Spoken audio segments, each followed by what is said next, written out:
keys. Don't let them take my soul.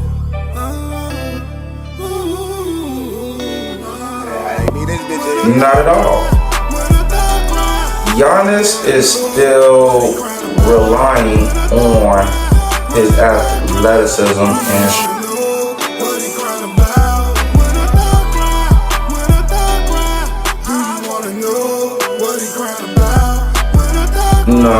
in their early 30s, it's time to start doing that now.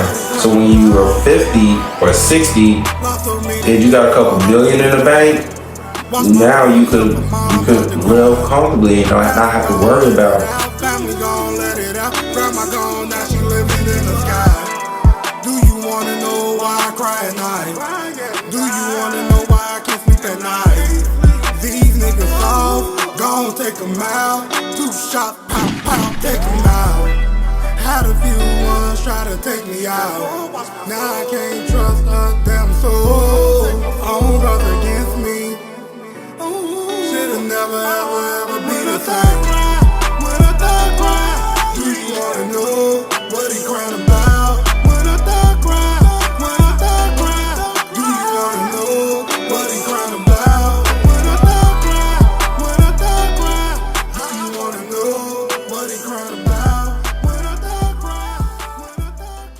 Alright, y'all, we back at it again. This your boy Trillionaire Chuck, and yes, this is episode 33. Oh, dang, we moving kind of fast, ain't we? Y'all ain't think your boy would still be here. I'm still here. You know, we got hot things to talk about. Hey, Kamala Harris, Megan Thee Stallion. And what we got? We got a debate later on top 10 MCs, we'll say ever. Okay. And then, you know, at the end of the segment, the last segment, of course, relationship talks. But wait, let's get on in. All right. So, Kamala Harris brought out Megan Thee Stallion. Roll the clip for me, please. Just to make us happy, lifestyle winner, tank bitter. It never happened if the wasn't happened. I'm a hot girl, I do hot. Till the shit come on my outfit. Don't say quit, cause I ain't thirsty. These dudes mad, they wanna hurt me. I'm a hot girl, women put the legs on his head, now he loves hard with me. You'll never catch me calling these men daddy. I ain't lying, mama, just to make us happy, lifestyle winner, tank bitter. Okay. You know, a lot of people have a lot of bad feelings about this because they're saying like she shouldn't have brought out Megan Thee Stallion. Like that was a bad move by her. But she's trying to get the young people to vote for her, right? There's many stances on this, right? People are looking at it like, is this how women? This who women should look up to? You know, Megan Thee Stallion, how she portrays herself on the music videos and everything. But people don't really know Megan Thee Stallion. Like, you know, she did go to college, y'all. Now, if she graduated, I think she did. Not sure. Okay, I could find out later. You know, but people got to understand the music industry. Sometimes it's about what sells, right? So just because she's acting like this in music videos and everything doesn't necessarily mean this is who she really is, okay? It's entertainment, right? People want to be entertained, okay? When you're in the music industry and stuff, you gotta sell records, right? Gotta sell records, okay? Well, what's selling? You know, well, obviously, her music and stuff, that's what sells. That's what caters to the young crowd, right? And then I get the other side of the scope. Like, you are saying this is how women should dress, look, talk, act, and all that stuff. And most people felt that they're more on that side, right? It's two spectrums of the pendulum, you know, two sides of the coin, you know. We'll see how it swings. I would like y'all feedback. Hey, leave a comment. If you haven't done so already, please like and subscribe. Hey, y'all, we at 13 subscribers. Let's try to get it to 5,000. I'm trying to, hey, Christmas around the corner. All right. Trina and Chuck get 5,000 subscribers. Trina and Chuck give away some Christmas money. Okay. Remember, subscribe, scan the QR code, hit the like button, hit the bell button, share with a dog, share with the turtle, share with the cat. Share it. Okay. Just share it. All right. But let's also talk about Trump and him bringing out Kid Rock. Roll the clip for me, please. Please welcome Kid Rock.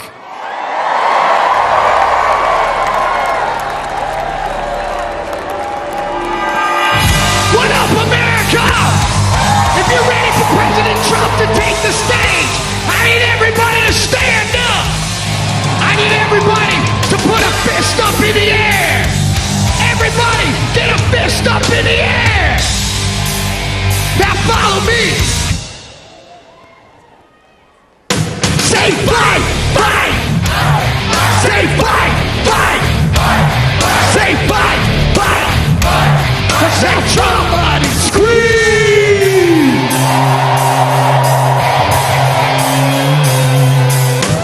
The devil without a cause. I'm back with the beaver hats and Ben Davis slacks. 30-pack of stroll, straight rock and roll. No Rogaine in the propane flow. The chosen one, I'm the living proof. With the gift of gab from the city of truth. You know I jab, stab, and knock critics back. And I did not start a win. I said that I'm going platinum, selling rhymes. I went platinum 7 times. Still they ill and wanna see us fry. I guess because only God knows why. They call me cowboy, I'm the singer of black. Throw a fist in the air, let me see where you at. Say fight, fight. Say. Okay. So, you know what I didn't like about this? They showed a full performance of Kid Rock, right? But Megan Thee Stallion, if y'all notice when you look on YouTube and try to find it, it's not the full performance really. It's like halfway cut off and then you have her coming out. All right. How do y'all feel about Kid Rock coming out for Donald Trump? Kid Rock's been on record saying, hey, you mess with Trump, you mess with me. Like they're like buddies. They're like friends and stuff like that. They're best buds, right? Listen, it's about, when it comes to politics, you're gaining an audience, right? That's what you're trying to do. You're trying to get the votes in. You're trying to get people to, vote you into office, okay? Now, Kamala Harris, she's from Oakland, father's Jamaican, mother is South Indian. So she's mixed, okay? She identifies as black. Now, the question that I have is, has she been claiming being black her whole life? Right? And what I mean by that is, okay, we know how we all took tests when we were kids, the SAT, ACT, and you got to fill out, hey, are you white, black, Asian, Hawaiian, Alaskan, other? Is she bubbling in the black, or is she hitting other? So let's find out. I mean, CNN is saying Kamala has promoted the Indian heritage, right? But she did go to Howard University, which is an HBCU school. She did pledge Alpha Kappa Alpha sorority incorporated, okay? But Trump was like, man, you just started doing this just to try to get votes. Like, you ain't been claiming, you're trying to get the black popularity votes. You're just now doing this to try to get them votes. You ain't been claiming being black your whole life. So, outside of that though, y'all, I mean, she is recognized as the first, I think, African-American woman in her law firm when she was at law. Double check that for me, y'all, but I believe that. So Trump was just saying some stuff, but again, those who are close to her know. All right. I mean, hey, again, when you're in politics, you're trying to get the competitive edge. You're trying to get the votes in. And I also want to know, how do you all feel about Trump bringing out Kid Rock? Do y'all feel that was a smart move on Trump's behalf? Did he really get, a lot of votes from different backgrounds, different ethnicity groups?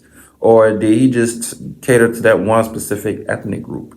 These are all, stuff to ask questions about, debate about. How did y'all feel that? Did y'all feel that was okay to let the Kid Rock performance play on, all the way through? And Megan Thee Stallion get cut short, right? Everybody focusing on Megan, but ain't saying nothing about Kid Rock. How do y'all feel about that? Leave y'all comments. Trey and Chuck really want to know. I really want to know. But before we get into this next topic, we're going to take a quick commercial break. Stay tuned. Don't go nowhere. This company is a scam. Do not buy none of their merchandise or products. Scam alert. Don't buy. Okay, we're back. So, guys, it's this guy. He's been making good music. He's in the army. Some of you may know him. Oh, his name is El Rashad, right? Now that's my boy, El Rashad. Shout out to you, my boy. Keep doing what you're doing and everything like that. Okay, I salute you, my boy. I salute you. I salute you. All right, I salute you. Keep doing your thing out there. But me and him had this thing about who are the best top 10 rappers ever, right? And we're going off of impact. We're going off of hits, influence. Now, I want to do awards, but his case is only thing rappers care about award-wise is Grammys. So I was like, I'm still going to do awards because that does play a factor. But you can't just win one category and then suck in the other categories and think you're going to make the list. No. That's not how I go. Okay. So what we mean by influence, did they influence others around them? Did people want to be like them? Did people want to rap like them, talk like them, dress like them? Impact. What did they have on the culture of rap music? What impact did they bring to the game and stuff? Did it make people change their style, change their flow? Did they bring something new that wasn't there before? Right? Hits. How many? All these rappers got hits. All right. All of them got hits. All right. So that's a category that I'm not even going to waste time on because all of them have hits. If you don't know their hits, then you must have been under a rock or something, right? You better do your research for these people that we're about to name. And then awards, I'm going to name some awards. I'm not naming all awards because a lot of them been nominated for awards. Some won some didn't win some. Okay. But enough talking. Let's get into it. So El Rashad's list. And I don't know if he got this in any particular order. I think he did, but whatever. My list ain't in order. So El Rashad's list. His number one is Tupac, Rakim, Nas, Raekwon, Ye, Scarface, Master P, Big L, Snoop Dogg, and 50 Cent. Okay? So I'm going to repeat it again. His top 10 is Tupac at 1, Rakim at 2, Nas at 3, Raekwon at 4. Okay, Raekwon the chef, all right? Kanye West at 5, Scarface at 6, Master P at 7, Big L at 8, Snoop Dogg at 9, 50 Cent is at 10, right? Here's my list. I got Tupac number 1. I got Biggie at number 2. I got Jay-Z at number 3. I got Nas at 4. I got Ice Cube at 5. I got Mace at 6. I got Lil Wayne at 7. Scarface at 8. KRS-One at 9. Rakim at 10. Lil Wayne, I literally put Ja Rule first. You know, and I'm gonna tell you why when we get into this. But I put Wayne over Ja, but my thing is it could have went either way for me. You know, it's like Lil Wayne / Ja Rule for me, right? So again, my list is Tupac at 1, Biggie at number 2, Jay-Z at 3, Nas at 4, Ice Cube at 5, Mace at 6, Lil Wayne at 7, Scarface is at 8, KRS-One is at 9, Rakim is at 10. Okay. So let's get into it. Okay. Tupac. So me and him agree Tupac is number 1, right? We agree Tupac is number 1. All right. Tupac, we can't say enough, man.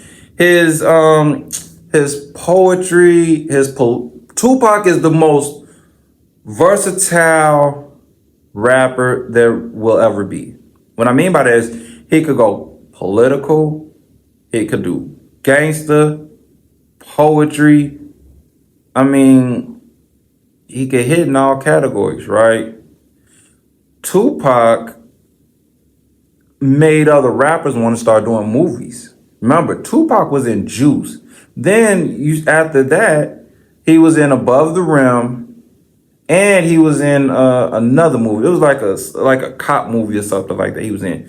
But then after that, you had Ice Cube that started doing movies with Boys in the Hood, and you had Ice-T who was in New Jack City, right?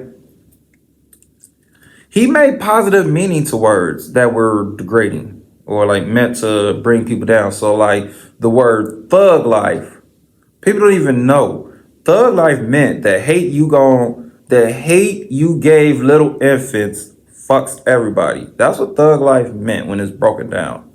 And then the word, the N-word, you know, he was saying never ignorant, getting goals accomplished. That's what he meant by saying, you know, the N-word, right?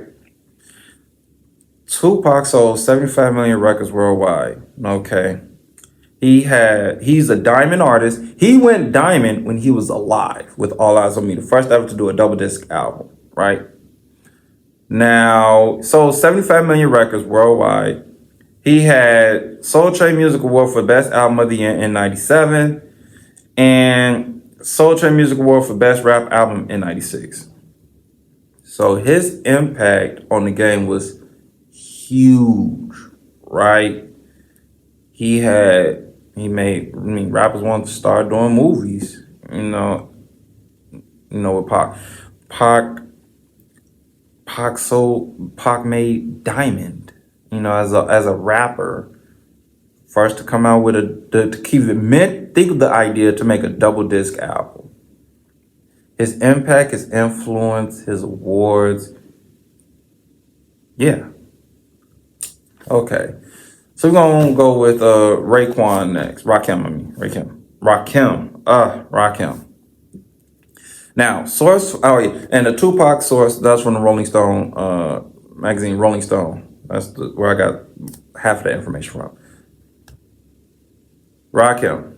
So, source from Kennedy Center.org. Use of internal rhymes and multi-syllable rhymes, rappers who use his style. So people like Raekwon, Tupac, Nas, Biggie, Jay-Z, 50 Cent, Eminem, right? The way Rakim was flowing, other rappers was listening, tuning in, and copying his style, right? Not only that, Rakim was voted #1 lyricist of all time by the Source magazine, and he was a Hip Hop Icon Award. He won the Hip Hop Icon Award in 2012. So his impact on the game, he made rappers change their style. Like it was almost like that era where I remember, because like Jay-Z back then, he used to rap fast and then he slowed it down stuff. But Rakim made his style. When you listen to Rakim's style, you can hear his style in a lot of the rappers that I listed. So a lot of people learned from Rakim and implemented his style and the way how he was rhyming and rapping into their music and stuff, and to their flow. Okay. So now, let's move on. We got Nas on his list. So Nas, from Kool Moe Dee himself in his book, he said Nas had an offbeat conversational flow, right? People, Illmatic. He's a masterful storyteller in Illmatic. So he created the conversational style of rapping, right? So that's why Nas's Illmatic is so, man, like the way he flowed, rolled the beat, all that stuff, right? Because, and what Kool Moe Dee meant by the offbeat conversational flow, it was more so like, because I think rappers back then was rapping to the snare sound of the beat, and Nas was the one that changed that, right? So rappers was listening and to this stuff, and they was listening to the story, and like Nas brought you into, you see what he's talking about more so than anything. Also, he was the rapper that won a Grammy Award for Best Rap Album in 2021. Some people don't know about it. Nas made rappers change up their flow as well. Let's see here. So moving along, we got Raekwon. All right, Raekwon the show. One of the founders of Wu-Tang, right? Known for the Purple Tape and only built for the Cuban Link, right? He started the whole mafioso lingo, or the mafia lingo, right? And the rappers followed it, right?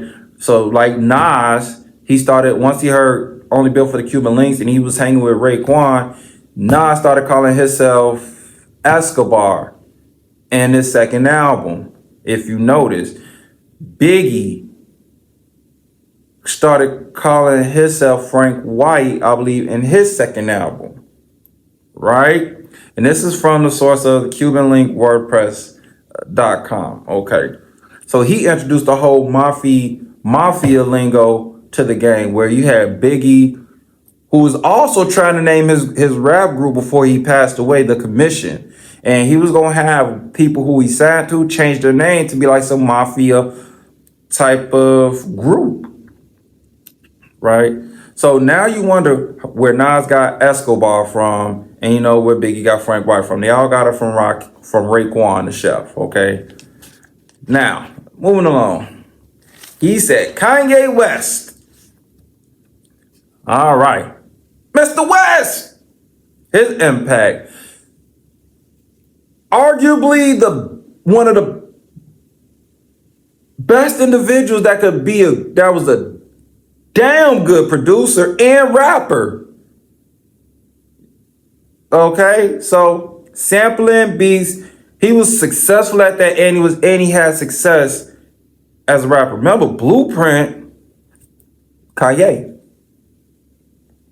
Blueprint is Kanye, right? He introduced electronic rock and classical music to hip hop, right? He got people wearing Yeezy and the backpack whole thing, backpack rapper thing. That's Ye. Won 24 Grammys. Yeah. So I give, so far, El Shot, I give him that. Ye. Definitely, yes. Then he has Scarface. Hey man, look. You talk about one of the pioneers of Southern hip hop, right? Named 100 greatest artists of all time by Source Magazine, right? He introduced the emotional depth, pain, struggle, and redemption, and he inspired that for other artists to, like, basically showing other rappers like it's okay to put the pain, the emotion behind in your music. He was the one rapper from the South that could go over to the East Coast and go head to head, toe to toe with the greats out there. So Scarface, when you hear his music, you hear you hear what he's going through. You feel that, and a lot of rappers was started to do that around that time in his era. Okay, next, Master P, another pioneer of Southern music, right? I want to say he was the first. No Limit was an independent label. A lot of people probably don't even know that. No Limit was an independent label. And Master P was the probably the only rapper out at the time that was teaching rappers how to have ownership in their music, because he had ownership in his music. He was showing people how to, get your masters and stuff like that. He was awarded Billboard Icon Award in 1998 and on with I Am Hip Hop Icon Award in 2020. But Master P he was one of them pioneers that brought, that was introduced in the South, because the South really wasn't popping then, but Scarface and Master P was on the forefront.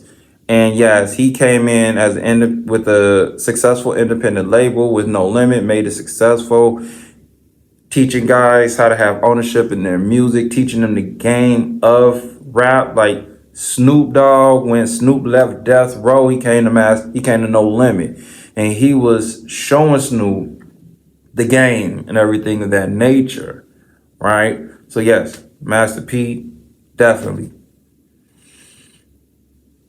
Big L, all right.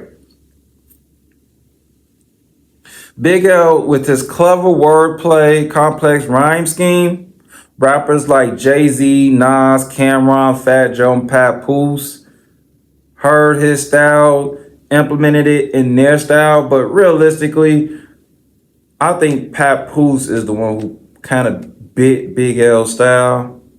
Now, arguably, I could see why he put Big L there, because without Big L, would you really have Mace and stuff? Like Cam was rapping, but Cam was with Big L too. But realistically, Big L was putting Harlem on, but his career was cut short and everything. Even though he's inducted in the Hip Hop Hall of Fame, I think he inspired rappers to develop a more wordplay scheme. He was coming out with that and stuff. Papoose took it upon. I think Papoose did take Big L's style and ran with it and stuff like that. Snoop Dogg. Right. Snoop Dogg introduced his style. He came up with that laid back flow, distinctive voice. He created the G-Funk era with him and Warren G, That's G-Funk era. Now, he was 2004 Best Male Hip Hop Artist, 2005 Best Male Hip Hop Artist. His laid back style, I see that more so in like Currency, a little bit of Wiz Khalifa. So Snoop Dogg's impact to the game as an icon and everything like that, arguably, I can see why he's top 10. And then you have 50 Cent.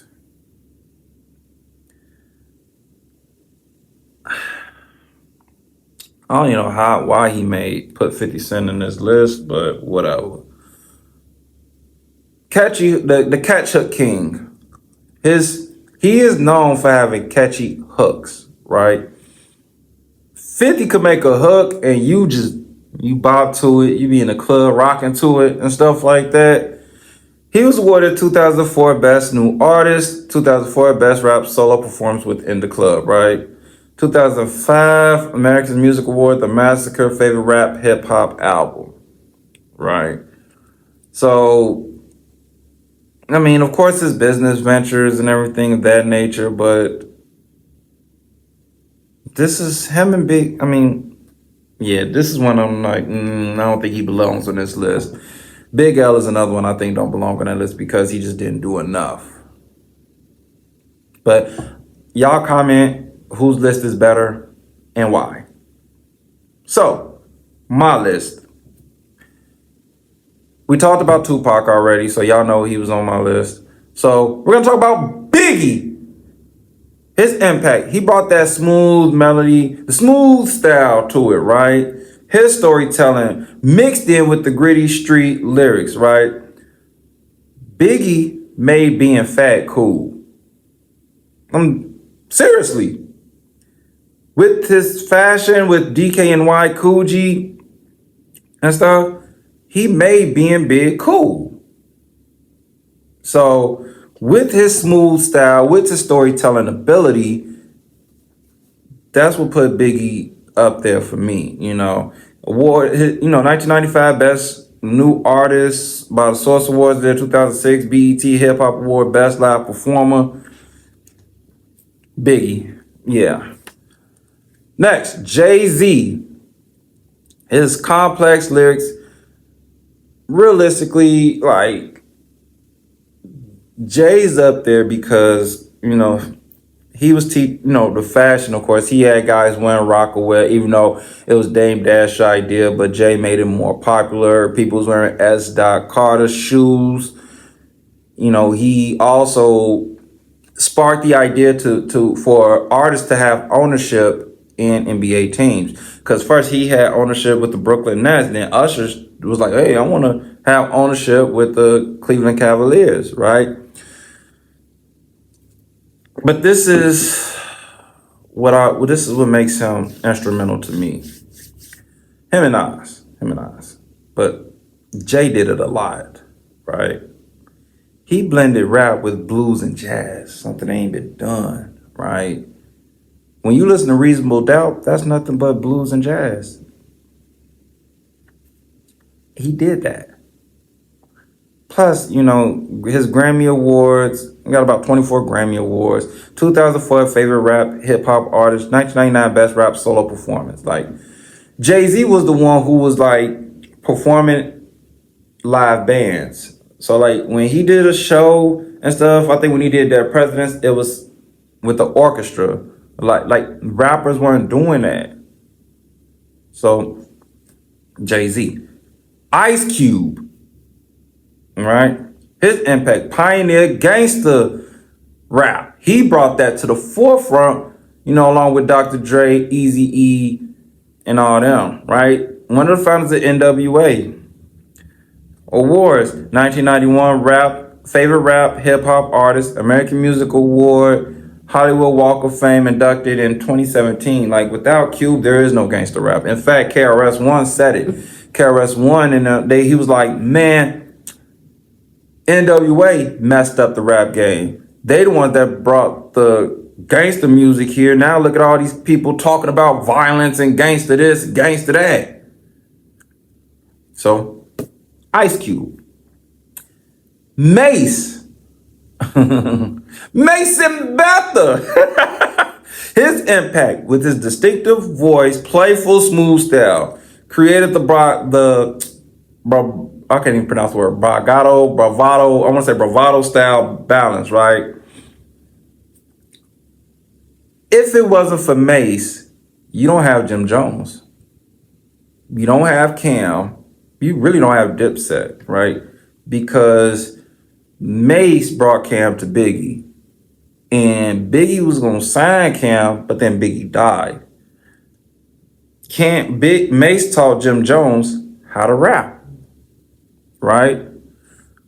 Mace outsold Jay-Z in 97 with Harlem World, his first album.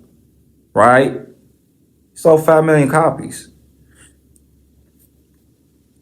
Without Mace carried Bad Boy. When Biggie died, Mace was carrying Bad Boy. That's why he's in this. Not let alone his fashion, the flashiness, style, and everything. His fashion sense, along with it.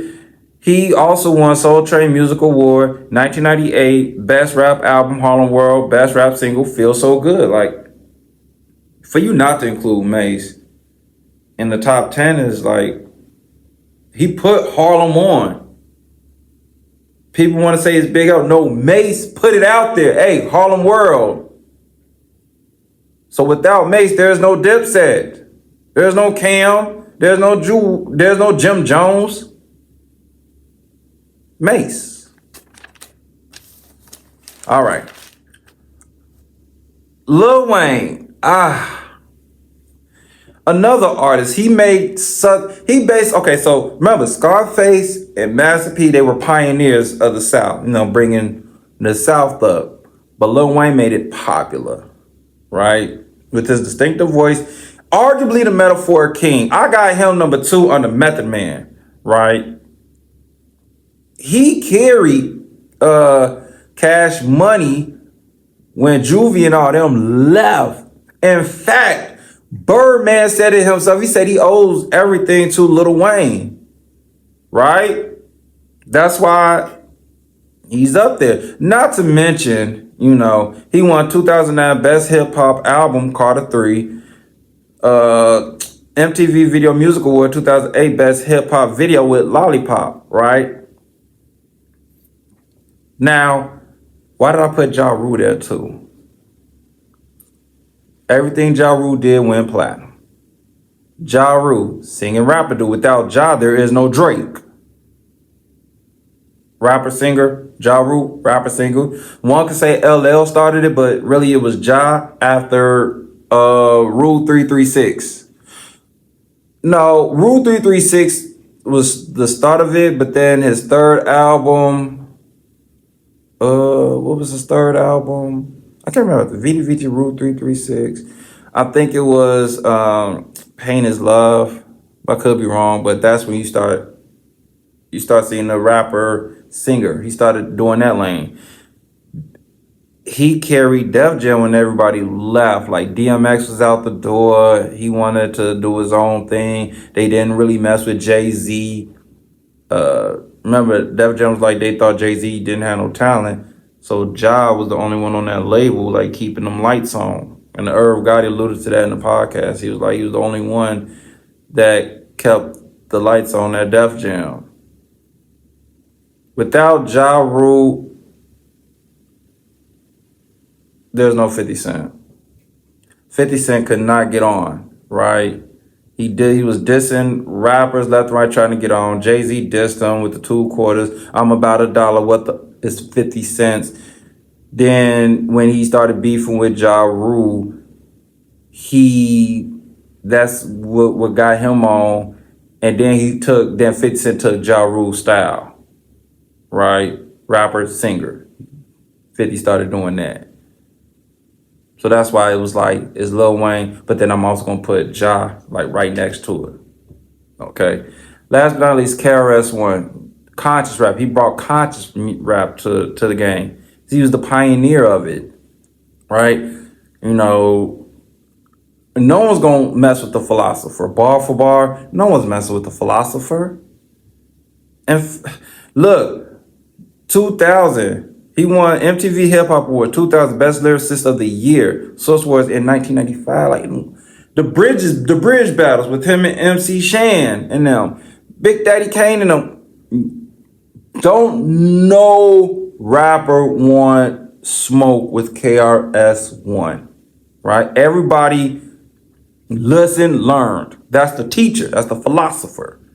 So that's why he's in the top 10. But you guys let me know what y'all think of the list. Again, comment, share your thoughts. Hey, Train that Chuck, want to know. But we're going to go to a quick commercial break. Stay tuned. Don't go nowhere. This company is a scam. Do not buy none of their merchandise or products. Scam alert. Don't buy. Okay, we're back. So now, let's get into the final segment of the show, Relationship Talk.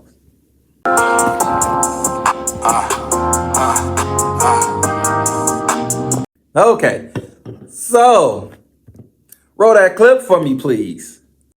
Saw something on your IG where you said a bad bitch is an illusion. Yeah, let me break that shit down for you, man. When y'all look at a woman, you say, okay, she bad. What does that really mean? And I just broke it down. You see a bad woman, you gonna say, okay, she got a nice long weave or, nice long hair. She got nice pretty eyes. She got nice lips. She got eyelashes, eyeliner. She got a face painted on. She got an ass. Maybe she got titties. She got, nice little bag on. So what I'm saying is reevaluate what a bad bitch actually is. Y'all putting so much value on a bad bitch, but you could build that for $15,000 to $30,000. So how valuable is something if you can buy it? It's not that valuable. Things of real value are things that you can't buy, because those are things that are priceless. That's a lot of game. You get what I'm saying? These dudes is getting something that costs $15,000 and $20,000 and then spending $50,000 on it. You get what I'm saying? You're buying something for more than it costs. Would you go to a car lot and a car that costs $20,000 and pay $50,000 for it? That's what these dudes is doing by getting this bad bitch that's really $15,000 worth of work, and you spending 50 and taking her here and doing this and doing that and elevating her to this status.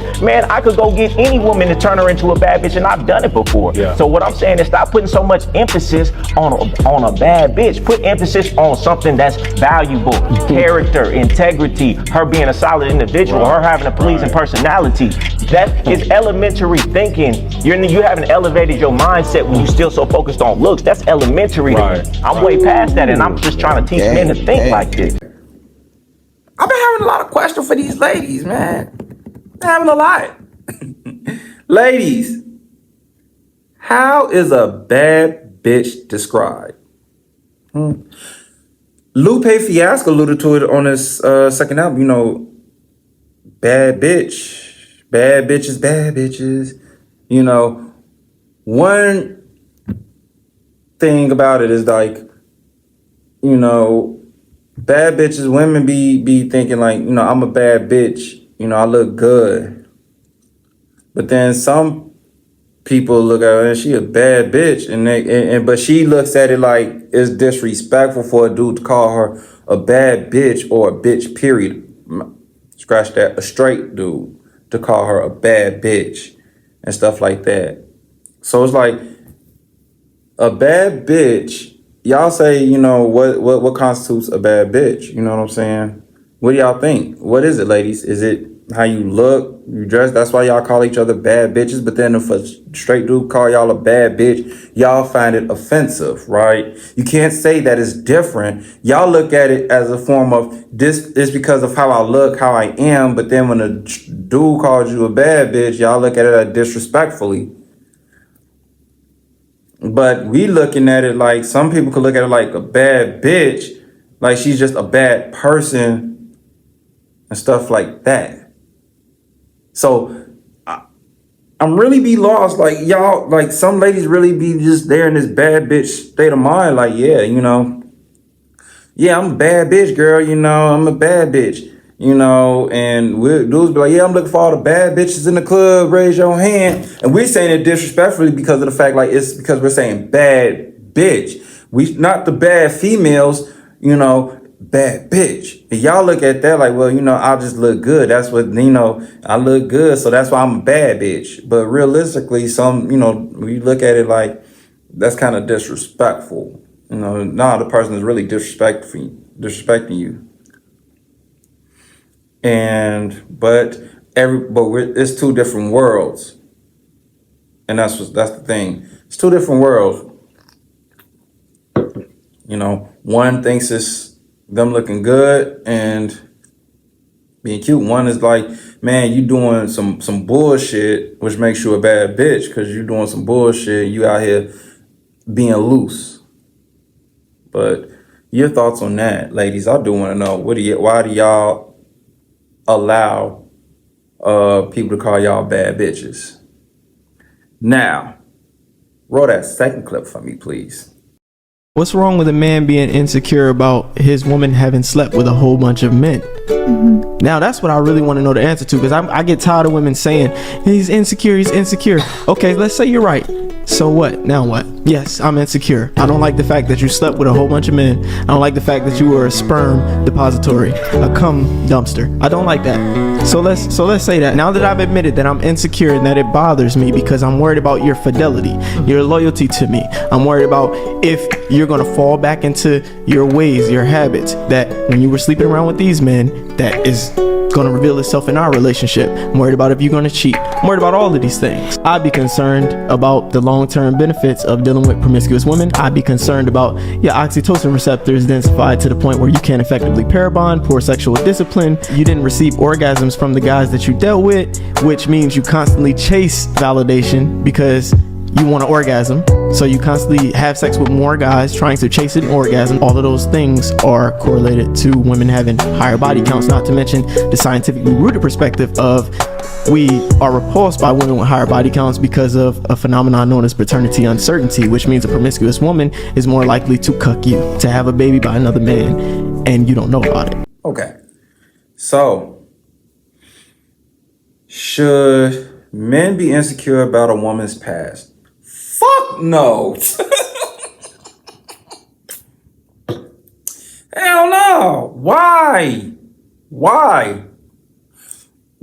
Okay, so if she did 20 dudes before she met you, bro, I mean, dog, that don't, who is she right now in this present moment? You're worrying about this. Okay, yeah, man, if it don't, man, look, when she get married, she gonna go back to her whole ways. Why are you thinking that? That's a negative thought. No, bro. Fellas, y'all cannot judge a woman off her past. Can people not change? I want to know. So if she was stripping at a strip club to pay her way through college and stuff, and she graduate, get the degree and everything like that, she no longer strips.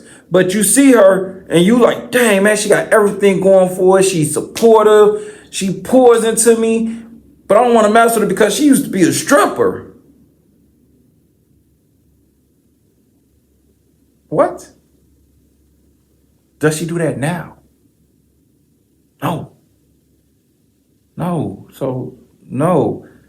Oh man, like dude was like, oh yeah, because you was a cum bucket for all these other dudes. Now granted, yeah, okay. Was she out there hoeing? Yeah. If she's being a cum bucket, yeah. But when you meet her, is she still that same person? Oh. Probably, if she's not, you can't judge her off her past because people go through things in life. Hell, I, myself, was like, the one, like some of my exes that I went back to, they were different. They weren't the ones where it's like, we broke up because of bad terms, blah, blah, blah, but you was a good person. Then I got back, they a whole different person. It's like, whoa, damn, what the... you're this now? I liked you better when you was this. Like, I understand we just bad timing, made mistakes, whatever. But now it's like, damn, you shit worse. And I went back. What? Thinking, because you're thinking this, because of me thinking of, just the person from, the past. Nah. You can't judge someone off their past. You make the judgment off who they are right now. Okay? If a dude was hoeing then, is he hoeing when he's with you now, ladies? If he's not, you can't judge him off his fucking past. Okay? You can't judge that. Like, that's the problem. People want to, when the one question, dudes really don't ask questions. Like, some dudes ask questions. I never ask this question, but it get asked, right? How many dudes you slept with? Doesn't fucking matter. She not gonna tell you the truth anyway. No, it shouldn't matter. It should not matter how many dudes she slept with. The thing that only matters is when she's with you, is she gonna run back to the dudes or she gonna stay with you? That's the only thing that should matter. But if you already got that on your mind, then it's like you don't need to be with her. Like, what, you want, a virgin woman? Huh? She got to be a virgin? Because if she got to be a virgin, then just seek the virgin, right? Then seek the virgin. Other than that, yeah, she's going to have dudes she slept with. She's going to have exes that she was intimate with, okay? Or dudes she slept around with when she was single. Same with dudes, ladies. He's gonna have women he done had sex with or been in relationships with. Because ladies don't even want a dude that's a virgin. They'll be like, I ain't got time to teach no dude how to have sex with me. No, they want one that's experienced. So this whole insecure about one's past, y'all need to kill that noise, man. Judge them off who they are right then. What are they showing you? That's how you base your judgment, okay? Not off the past, off what they're showing you right now. But again, if you haven't done so already, make sure you hit that like, subscribe, share with the neighbor, share with the dog, share with the grasshopper, the frog, the goldfish, whomever. It's your boy Trillionaire Chuck saying this. Always remember, love yourself and each other.